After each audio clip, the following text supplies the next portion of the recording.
On est parti pour une nouvelle partie, cette fois avec l'Autriche. On va essayer d'avoir la chimiote Félix Austria, qui consiste à être l'empereur du Saint-Empire et Great Power.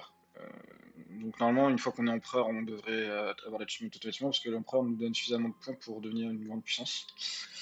Ce que j'ai fait, c'est que j'ai donné autocratie et diplomatique tradition, parce que je vais avoir besoin de la réputation diplomatique pour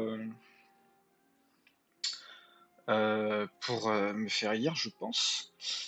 J'ai retiré Communal Lands pour aller le plus vite possible, enfin pour commencer à aller vers la centralisation. J'ai donné les milices aux commoners.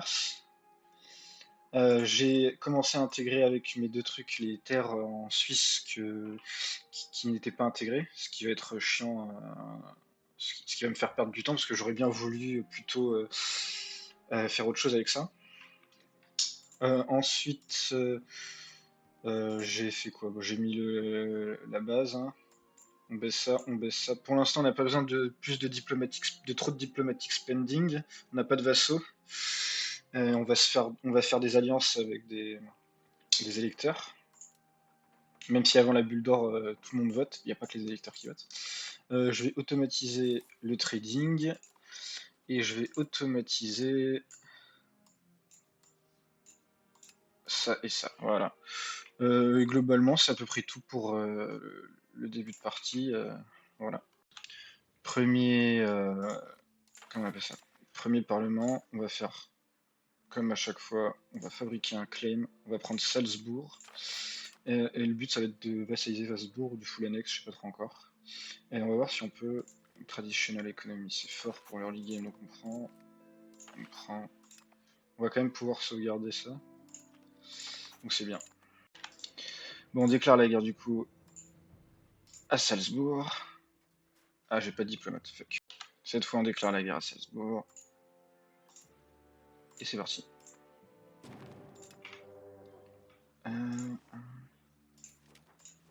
c'est la première guerre, donc je vais probablement la montrer en entier ou jusqu'à ce que je la domine. Ah, parce que c'est l'hiver, c'est ça.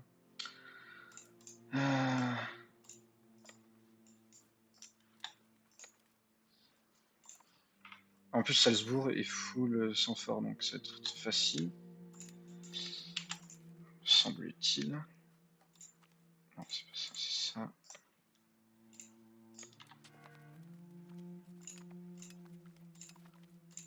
On va mettre en vitesse 4 parce que là c'est trop rapide.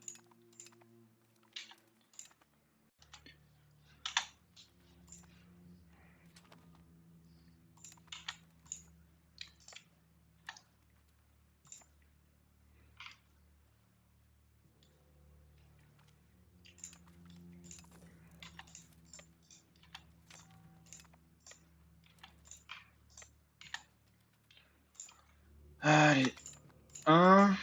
On va aller attaquer lui. On va aller récupérer nos territoires.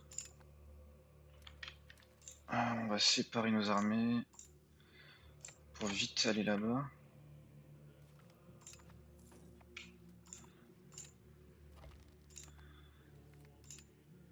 Voilà, c'est bien ce qui me semblait. Voilà. Voilà, voilà. Bon, normalement, ça devrait être une guerre facile. Faut que je check maintenant. Salzbourg devient mon vassal, ça coûte pas beaucoup de scores de guerre. J'ai un vassal sympatoche, on va dire. Et surtout, j'ai pas besoin d'intégrer d'autres merdes, c'est très bien comme ça. On va prendre la full thune. Est-ce que humilier ça change quelque chose? Ça me donne du prestige. Bof. On va juste prendre la thune et ça, et puis voilà. Première guerre très facile. Bon, on joue l'Autriche, donc on va forcément prendre le focus diplomatique, on va pas s'emmerder. Enfin, on va essayer de faire un gameplay diplomatique le plus possible, même si on va faire des conquêtes militaires, hein, on va pas non plus être stupide, mais on va essayer de faire un gameplay diplomatique quand même. Je viens d'être élu empereur, bonne nouvelle, et maintenant on va voir ce que ça fait au niveau de de mon rang de pouvoir. Bien entendu, on va soutenir les gibelins. Voilà. Et normalement, on va attendre le tic et ça devrait nous booster. Voilà. Et normalement, j'ai l'achievement. Voilà. Je pense que c'est honnêtement l'achievement le plus facile à faire avec un pays. Je vais quand même continuer jusqu'à la fin de l'âge de la Renaissance avec l'Autriche pour voir ce qu'on peut faire avec. Mais voilà, l'achievement est très très très facile. La peste noire est dans le pays, et donc on va faire ce qui marche bien pour pas perdre trop de population, c'est expel the sick et present scapegoats. Voilà. Ça marche pas mal de ce que j'ai compris. Bon, la peste noire a fait 650 000 morts sur mon pays, qui a en compté qu'1 500 000, un truc comme ça. Pas ouf, pas ouf, pas sympa de leur part. Pas sympa de sa part. Alors je pars en guerre contre le Tyrol pour pouvoir l'annexer lui aussi, enfin pour pouvoir le vassaliser lui aussi. Normalement, ça devrait être une guerre facile, je vous reprends à la fin. L'offre de paix, c'est Tyrol devient vassal et un peu d'argent. Et boum. On déclare la guerre à Aquilée et on va essayer de vassaliser ce truc pour pouvoir avoir un accès à la mer et faire à peu près les frontières de, de l'Autriche de EU4. Du coup, l'offre de paix, comme dit, c'est juste le vassaliser, prendre de l'argent. Et dès qu'on est en paix avec lui, on augmente comment on appelle ça, l'opinion, comme ça il est pas déloyal. On part en guerre contre la Bavière, la basse Bavière, parce qu'elle a perdu des territoires contre la Bohème. Et je sens que si je l'annexe, enfin la vassalise pas vite, je vais avoir des problèmes. Donc on déclare la guerre. Ça devrait être ça devrait être plutôt facile, je pense. Bon, la guerre était un peu difficile parce qu'il y a Milan et la Hongrie qui ont rejoint la guerre. Du coup, la Hongrie, je l'ai mis en paix en la laissant m'humilier. Elle a rien pris d'autre. Ah, si, un peu d'argent. Et du coup, je peux faire de la Bavière mon fiefdom.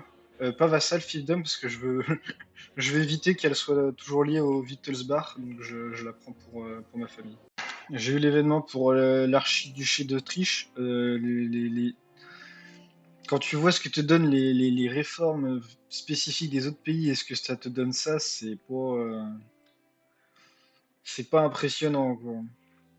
On aurait préféré un truc un peu plus, avec un peu plus de peps, quoi.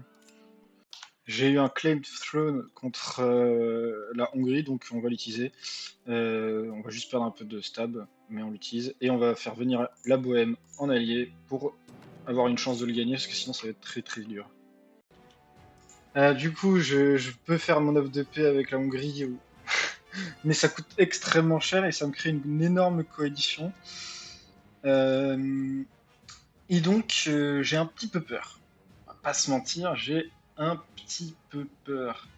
Et donc, je ne sais pas si je fais le traité de paix maintenant ou si j'attends que tout ça soit fini. Si j'attends un an ou deux que tout ça soit fini pour faire le traité de paix, donc il faut que j'ai le temps de réflexion. Bon, on a chill le plus longtemps possible. On a fait en sorte de prendre la max de thunes parce qu'avec ça, on va envoyer des cadeaux aux gens pas contents pour essayer de les faire ne pas aller dans l'union et on a une union du coup. Voilà. Et donc euh, si on regarde mon antagonisme, voilà, voilà, voilà. Qui est-ce qu'on veut améliorer? On va améliorer avec Bulgarie, Serbie. On va se mettre à fond en D+ spending pour Regen. Le reste, les grandes menaces sont pas dedans, j'ai l'impression.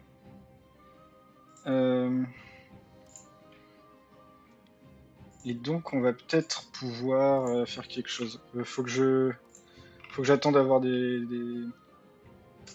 faut que j'attende d'avoir des diplomates de toute façon. J'ai créé une alliance avec la France pour le plus possible réussir à tanker la, le- l'alliance contre moi. Et il faut que je fasse une autre alliance. Il faut que je réfléchisse avec qui je peux faire une belle alliance. Probablement Mayence. Et ouais, je pense Mayence. Il y a un bug avec les alliances. Il a 137 raisons d'accepter une alliance. Il vient de la rompre. Il y a un bug, c'est pas possible. Les alliances ne marchent pas quand t'es le joueur. Genre littéralement, j'ai eu un. Quand je jouais la bohème, j'ai eu des mecs qui faisaient des hugbox, ça tenait toute la game. Mais dès que j'alliais plus d'un mec, toute mon réseau d'alliance explosait. Mais c'est n'importe quoi, hein. Bon, la coalition m'a déclaré la guerre, je vais juste défendre sur mon territoire et leur mettre des branlées avec mes soldats. Sinon, je sens que ça va être très difficile de faire quoi que ce soit. En vrai, je suis un peu déprimé. Que, que la guerre de coalition s'est déclarée alors que j'avais la France, la Bohème et Mayence en alliés, puis ils sont tous des alliés à moi d'un coup, alors qu'ils sont pas ennemis, pour aucune raison. Enfin, honnêtement, je trouve ça vraiment nul à chier. J'ai regardé un peu l'offre de paix qu'ils peuvent me proposer, et c'est vraiment humilier l'Autriche. J'annule tous mes traités, je paye des réparations de guerre. Honnêtement, je suis pas trop inquiet. Je pense que je vais essayer de faire durer la guerre et de gagner du score de guerre. Mais si je vois que je commence à perdre, je vais me rendre, hein, je m'en fous. Bah, juste en me battant un peu, j'ai réussi à avoir suffisamment de score de guerre pour faire une offre de paix, certes ridicule, mais une offre de paix où je gagne la guerre. Je me pose même la question si on va pas être un petit enfoiré, on va pas prendre Passau, mais je crois pas que je puisse. Mais bref, voilà. Et puis avec la... Ah, voilà. Avec la coalition disband, parce que si on regarde maintenant la carte de l'antagonisme, on devrait être bien. Bon, faut que je regarde, mais ouais, même pas trop non plus. Et tout le reste, eux, ils peuvent pas rejoindre. C'est un vassal. La Lusace, je crois que c'est un vassal. Non, c'est pas un vassal. Bon. Il y a quasiment plus personne qui peut rejoindre la coalition et le reste devrait cooldown avec la paix. Sur 3 ans, normalement, ça devrait être enough. On va voir où ça nous mène. Ok, alors c'est la Hongrie qui est le senior partner dans l'Union, alors que c'est moi qui ai le score de guerre, enfin le score de Great Power le plus haut. Je comprends pas comment c'est calculé cette merde et à quoi ça sert, c'est vraiment de la grosse merde. Honnêtement, je trouve qu'ils font vraiment n'importe quoi. Je comprends pas comment. Alors oui, il est plus puissant que moi, mais comment il peut le faire, je comprends pas. Je comprends pas. Je comprends pas pourquoi c'est, alors que j'ai le plus haut score de Great Power, pourquoi c'est pas moi le senior partner. Ah, c'est trop bizarre. Ok, en fait j'ai compris, c'est vu que c'était le senior partner de l'ancienne union, quand on a formé une union, il est resté senior partner, il fallait juste que je prenne la seniorité dans l'union. C'est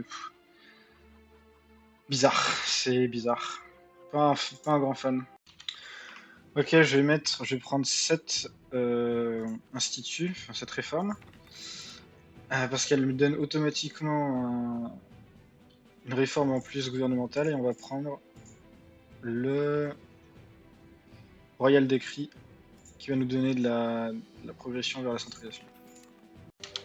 On a déclaré la guerre à la Upper Bavaria, parce que comme ça on va pouvoir unifier plus ou moins notre culture danubienne, et on va pouvoir récupérer des territoires une fois qu'on l'aura annexé. Bien entendu, c'est pour le vassaliser, hein. On va pas s'emmerder à faire autre chose que ça. Bon, en final, si je le vassalise, la coalition est trop grande et j'ai envie de pas me devoir retaper une guerre de coalition après avoir annexé, après avoir vassalisé ce royaume de Hongrie. Donc je vais juste lui enlever ses sujets, lui faire et lui prendre de la thune et des war reps. On va pas s'emmerder. Voilà. Bon, on est arrivé à l'âge de la découverte. Après la fin de la guerre de coalition, en fait, j'ai juste construit le pays. Euh, j'ai essayé le plus possible d'étendre la culture. J'ai construit des villages, enfin des towns, des villes. Donc ici, ici, une là, je crois. Je crois que c'est tout ce que j'ai construit. J'ai essayé de diplo-vassaliser Silly, mais c'est littéralement impossible. C'est-à-dire qu'ils ne veulent pas, hein. J'ai essayé plein de trucs, mais je suis Keblo. C'est trop dur de diplo-vassaliser, alors que je suis là, l'hégémon diplomatique, quoi. Donc, peut-être que je suis d'élu et qu'il y a des moyens de mieux faire, mais j'ai l'impression que le gameplay diplomatique est vraiment pas très fort. Que le gameplay conquête vassal va être broken. Et honnêtement, c'était pas hyper marrant à jouer parce que en fait, quand tu joues dans l'Empire, t'es un peu bloqué entre le Royaume de France et le Royaume de Bohême qui vont scale comme des tarés. Genre, regardez-moi cette taxe, cette base taxe pour ces deux royaumes.